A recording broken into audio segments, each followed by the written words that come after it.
This is a different video than what I've filmed in the past. I hope you enjoy this.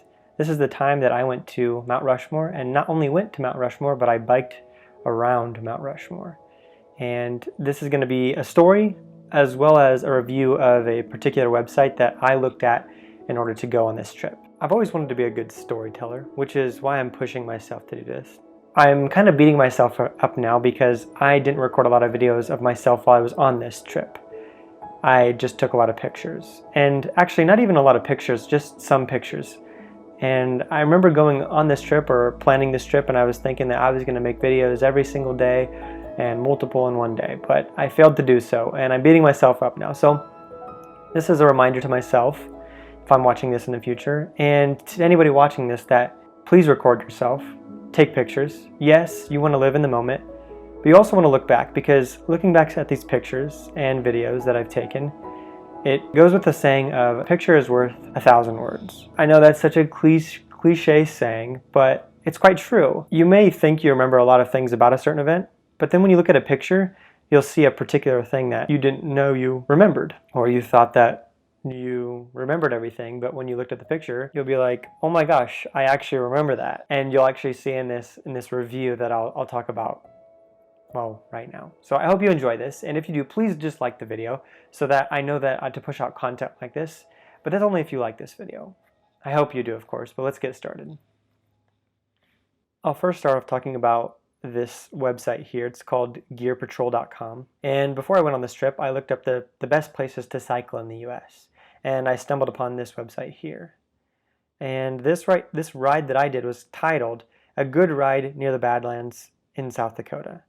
And it was posted by Peter Cook, or Peter Koch. I think it's Peter Cook. And I'll go ahead and show you the Strava route. I knew going into this that it was going to be 68.4 miles, and the elevation gain was quite a bit. And you start in Custer, South Dakota. This is what it was supposed to look like. You can see, it's hard for you to see, but this is Custer, and you are to head up here, and then once you get to here, you're supposed to break off and head left. And go around here. Mount Rushmore is right here. Then you're supposed to head all the way back to here. This actually was really fun to ride. Head back to here, and then head back to Custer. And you can see here, if you get on this website, it shows you what you start at. And if you go around, it shows you the elevation gain. Super, super cool. But before we talk about any of the riding, I want to show you some pictures that I took. This picture was actually in South Dakota, and it's quite crazy because just looking at this here, it's just a super long road and it's all flat. And you may be thinking, oh my gosh, Iowa's boring if you live here in Iowa. Try South Dakota. And it's very beautiful in some places, but it's quite flat in others. This next photo here is also taken in South Dakota, and you can see over here on the right, these little, I don't want to call them mountains. They probably are called mountains, but this raised land over here. This is just what's to come. And it was pretty cool to see this, just because I knew there was going to be some mountains and steeper mountains than this, but it was nice to finally see something after driving probably 6 hours. This picture is pretty cool because if I was to zoom in, you can actually see the tops of some mountains with some snow on it. So this got me really super excited. Obviously biking in mountains is not the most fun because it's very, very difficult on your legs, but it was very cool to start seeing some mountains because I'm just so used to seeing cornfields, things like that. So it was very awesome to start seeing some mountaintops. So this picture here is when I'm at my first KOA. If you ever want to stay at this KOA, it's actually really super nice and everyone's pretty friendly there. It's the Custer Mount Rushmore KOA. There are 2 KOAs near Mount Rushmore, so if you want to go to this one in particular, it's the Custer/Mount Rushmore one. There is a different one that has Mount Rushmore in the name, and that one's also very, very cool. But this one right here is also, it's very, very nice. You drive in and it's like a gravel road. You come up to the office, you check in, and then she drew out the map for me, and you can see I just was to come around here, take a right, and then head up to here. And it's kind of interesting because these T's here are where everybody who has a tent stays. All these other numbers here are just where people park their RVs and have cabins, things like that. But these ones in particular were for tents. And you'll notice here that I'm missing T11. I was supposed to stay at T10, which I did.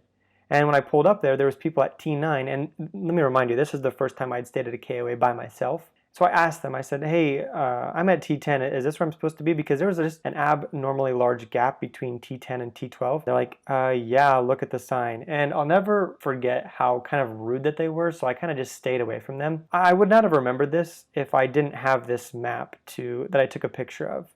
And I think the only reason I took a picture of it was because I wanted to remember the Wi-Fi code. I wouldn't remember that if I didn't take a picture of this map at T10 and notice this super large gap here. This is what I was talking about. If I didn't have this picture here, I would not have remembered how kind of rude those people were to me. Even though I probably wouldn't want to remember that, that helped me remember it. Here's my tent all set up nice and neat. You probably noticed this when I was showing the intro picture or the intro with all the pictures. And you probably noticed that there's this blurred out here.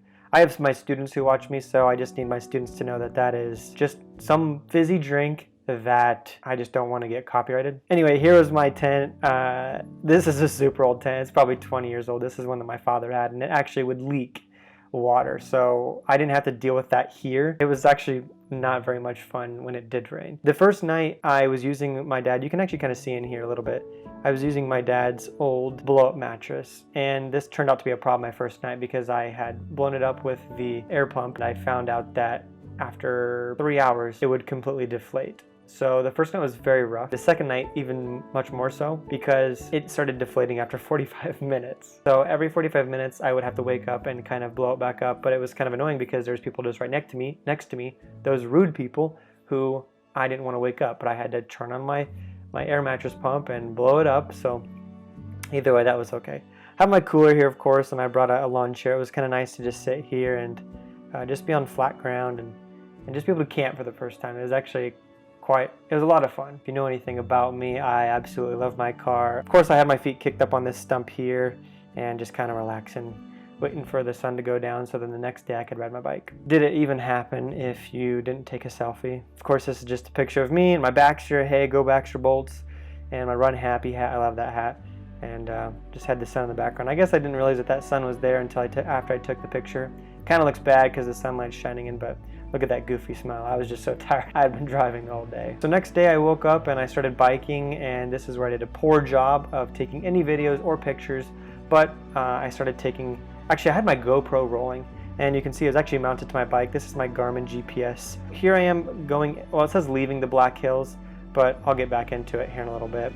Anyway, this is a picture that actually my GoPro took. It's actually pretty good quality. I had been climbing for probably like 2 or 3 miles, and I was getting quite tired, so I ended up pulling off over here, and this is where I actually have video footage of myself. So I'm gonna go ahead and roll that. Yeah, I sat right here at this spot, and that's where the videos will take place. Alright, this is gonna be insanely windy.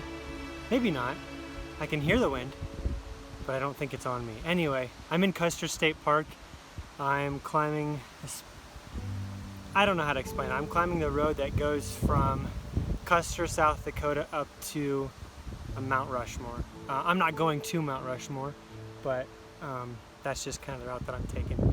Either way, I've been taking a little bit of GoPro footage, so you'll probably see that before this right here, or I don't really know. I like making videos, but I don't like making crazy cinematic ones.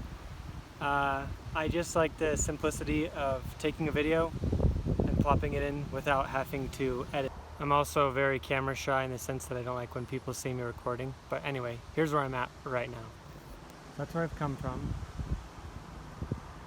And that's where I'm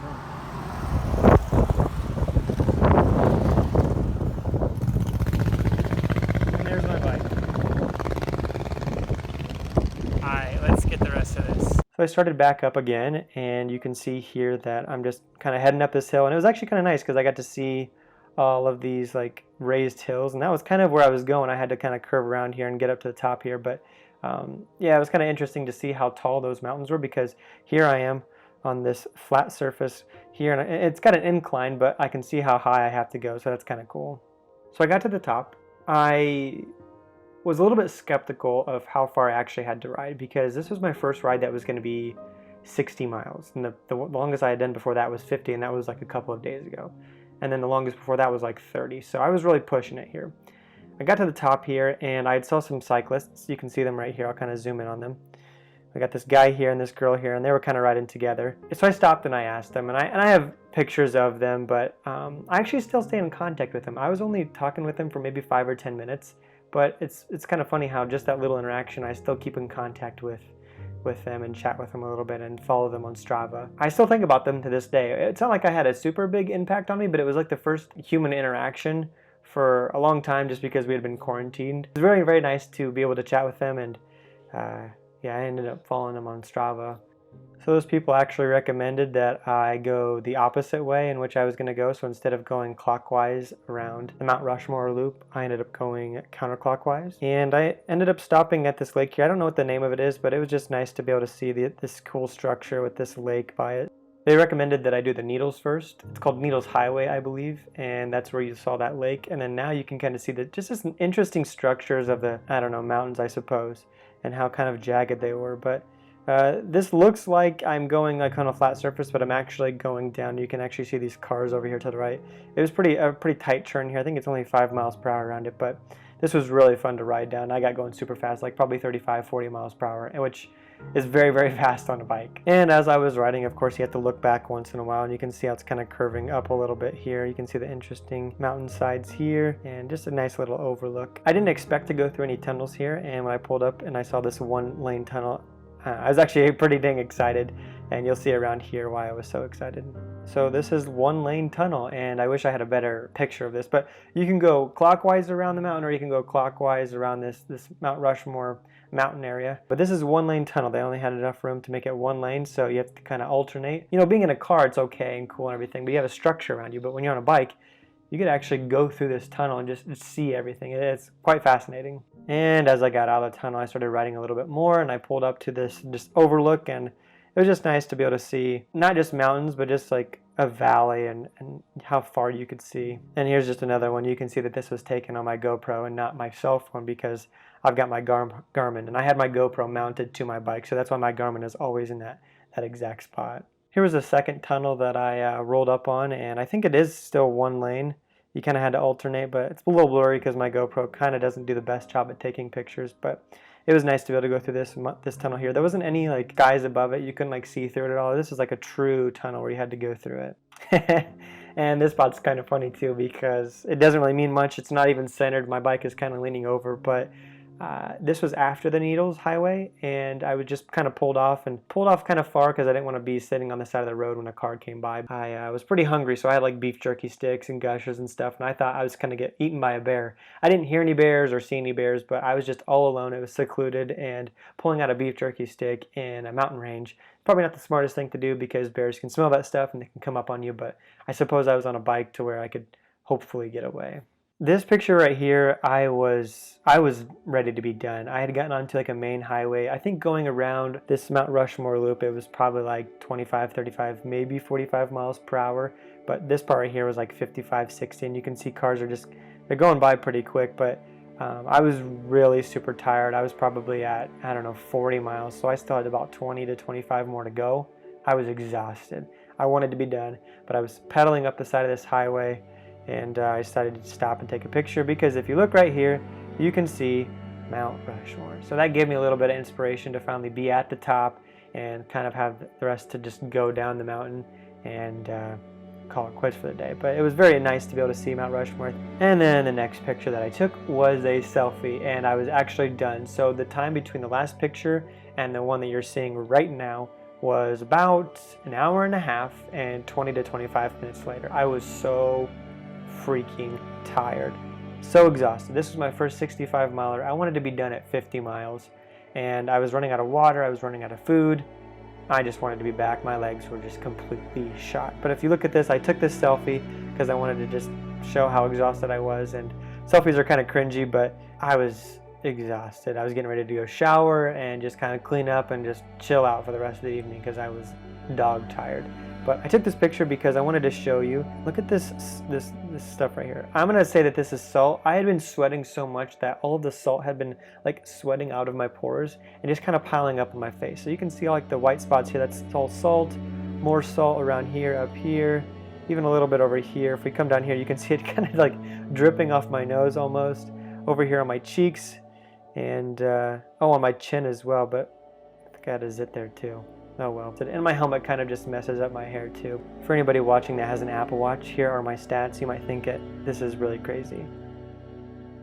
Look at how many times that goes around. Oh, is it gonna get it? Ooh, wow, look at this. 300 minutes of exercise. I closed my exercise rings 10 times. That is insane.